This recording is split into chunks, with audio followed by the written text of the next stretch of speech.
Warahmatullahi wabarakatuh. Perkenalkan, saya Maureen Siva, mahasiswa dari UNESA. Saya tujuan saya untuk mewawancarai Bu Lila buat tugas teaching English for young learners.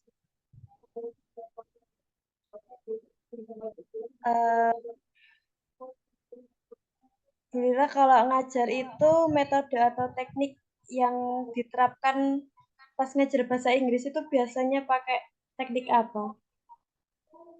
Kalau awal-awal untuk bahasa Inggris di kelas awal itu saya menggunakan metode ceramah guru ke anak-anak.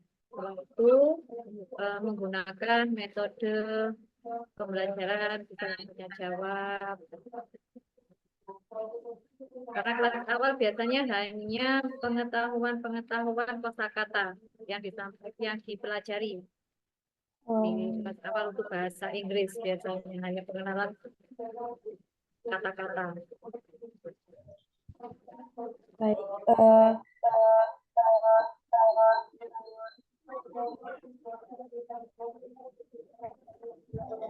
Kalau untuk pengembangan materi buat bahan ajar itu bagaimana, Bu, pengembangannya? Atau bahan ajar apa yang biasanya digunakan? Kalau misalkan dalam pembelajaran itu kita mengajarkan tentang pengenalan buah, berarti kita bisa menggunakan gambar.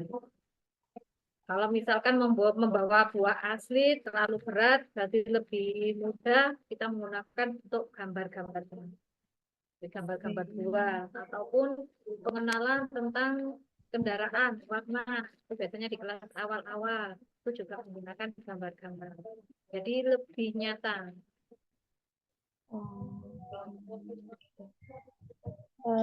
Kalau metode pengolahan kelas biasanya itu eh, metode yang digunakan buat pengolahan di kelas gitu biasanya tuh. Nah, kalau pengelolaan kelasnya biasanya saya bentuk kelompok lebih mudah. Jadi dalam setiap kelompok itu ada siswa yang lebih menonjol sehingga nantinya bisa membantu siswa di dalam kelompok tersebut bisa mengikuti pembelajarannya. Tuh. Kalau ini Karena buat itu akan lebih mudah memantau.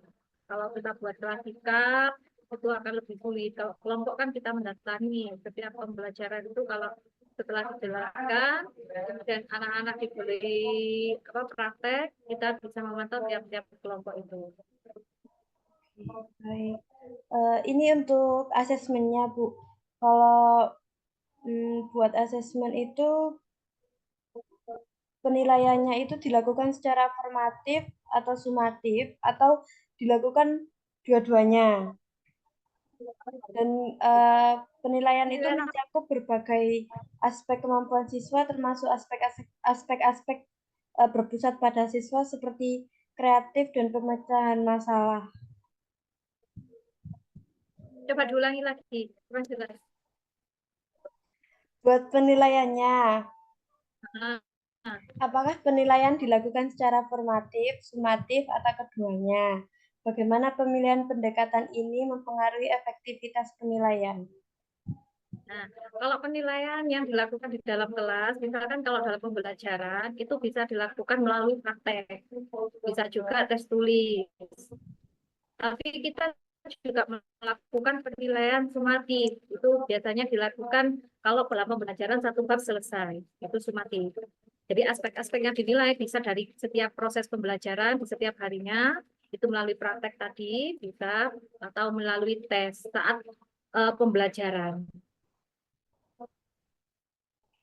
Saat Selanjutnya, selesai pembelajaran itu bisa kita lakukan tes-tes untuk mengetahui kemampuan siswa apakah mereka sudah eh, kompetensinya sudah mencapai atau mereka belum mencapai kompetensi yang diajarkan tadi. baik. Eh, Strategi buat pedagogis yang paling berhasil ketika menggunakan teknologi dalam pembelajaran. Kurang keras, Mbak. Ya, so, Strategi yang paling berhasil ketika menggunakan teknologi dalam pembelajaran. penilaiannya Ya, apa kayak ya? strategi buat Kalau penilaian yang pembelajaran. paling berhasil dalam pembelajaran itu biasanya lebih mudah anak-anak langsung praktek. Itu kalau kita menilai anak-anak langsung mereka langsung melakukan apa yang diajarkan, kemudian setelah itu mereka mempraktekannya itu mereka lebih memahami. Jadi melalui penilaian yang nyata sehingga ada bedanya. Kemudian misalkan tadi tentang warna. Nah, anak-anak kan diberi warna gambar atau buah-buahan. Itu biasanya di kelas awal hanya pengenalan seperti itu, vocabulary biasanya. Nah, itu kalau mereka ada bendanya, ataupun meskipun bukan benda nyata buahnya, tapi dalam bentuk gambar, mereka akan lebih mudah. Dan lebih mudah juga mengingatnya. Oh, bentuk buahnya seperti ini. Selanjutnya untuk profesional development itu apakah Ibu meningkatkan kompetensi mengajar atau meningkatkan pengetahuan dan keterampilan yang relevan dalam pembelajaran bahasa Inggris? Coba-coba apa? Yang awalnya tadi. Apakah Ibu meningkatkan kompetensi mengajar atau meningkatkan pengetahuan dan keterampilan yang relevan dengan pembelajaran bahasa Inggris? Iya, iya. Karena kalau kita menggunakan eh, apa media yang jelas, sehingga pengetahuan yang diberikan kepada anak-anak juga akan meningkat. Dan kompetensi gurunya juga akan lebih kreatif. Tuh. Ya, dua pertanyaan terakhir. Oke, Apakah mengalami kesulitan dalam mengajar bahasa Inggris kepada anak-anak? paling kalau kesulitan tuh kan biasanya pengucapan. Nah, pengucapan kata-kata Pronunciation. bahasa Inggrisnya itu. Ya. Kita kan karena apa di SD itu kan guru kelas itu memang mengajarkan semua mata pelajaran bahkan bahasa Inggris tidak ada guru fak sendiri khusus bahasa Inggris tidak ada sehingga bahasa Inggris diajarkan oleh guru kelasnya sendiri sehingga guru kelas yang kadang-kadang tidak memiliki apa bekal atau ijazah khusus bahasa Inggris. Nah, itu kesulitannya di situ pengucapannya.